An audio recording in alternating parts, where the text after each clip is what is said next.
যে মানুষ কাবা শরীফ ধ্বংস করবে সে কে?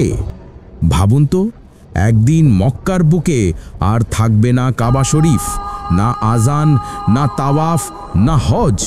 পৃথিবীর মানুষ তখন তাকিয়ে থাকবে ইতিহাসের সবচেয়ে ভয়ঙ্কর ঘটনার দিকে, যখন এক সেনাবাহিনী আসবে আর আল্লাহর ঘর কাবা শরীফ ধ্বংস করে দেবে। কিন্তু প্রশ্ন হলো, সে সেনাবাহিনী কে? আর কে সেই মানুষ যার হাতে কাবা শরীফের ধ্বংস লেখা?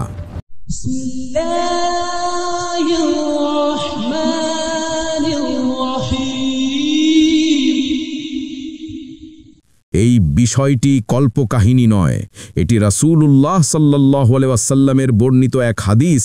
তিনি বলেছেন, কিয়ামতের পূর্বে এক হাবশী লোক কাবা শরীফ ধ্বংস করবে। সহিহ মুসলিম। এই মানুষটির নাম পর্যন্ত জানা যায়নি, কিন্তু নবী সাল্লাল্লাহু আলাইহি ওয়াসাল্লাম তাকে বর্ণনা করেছেন এমনভাবে, তার দুই পা হবে বাঁকা আর হাতে থাকবে কাবা ধ্বংসের হাতিয়ার।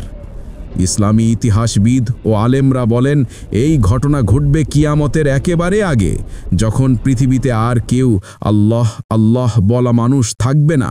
তখন হজ বন্ধ হয়ে যাবে, কেউ তাওয়াফ করবে না, আর মক্কা হবে নিঃশব্দ, নির্জন। ঠিক তখনই আল্লাহ তাআলা কাবা শরীফের পবিত্রতা তুলে নেবেন, আর সেই সময় এক সেনাবাহিনী আসবে। হাবশা অর্থাৎ আজকের ইথিওপিয়া বা আফ্রিকার এক অঞ্চল দিক থেকে।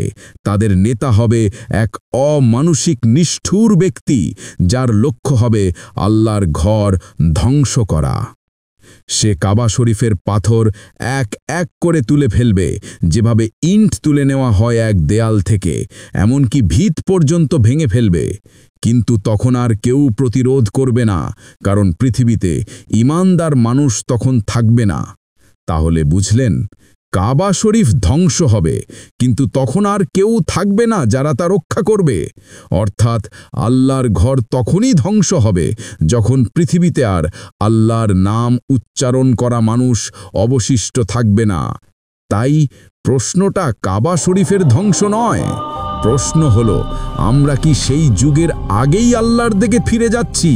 কারণ যতদিন এই পৃথিবীতে লা ইলাহা ইল্লাল্লাহ বলার হৃদয় থাকবে, ততদিন কাবা শরীফ থাকবে নিরাপদ।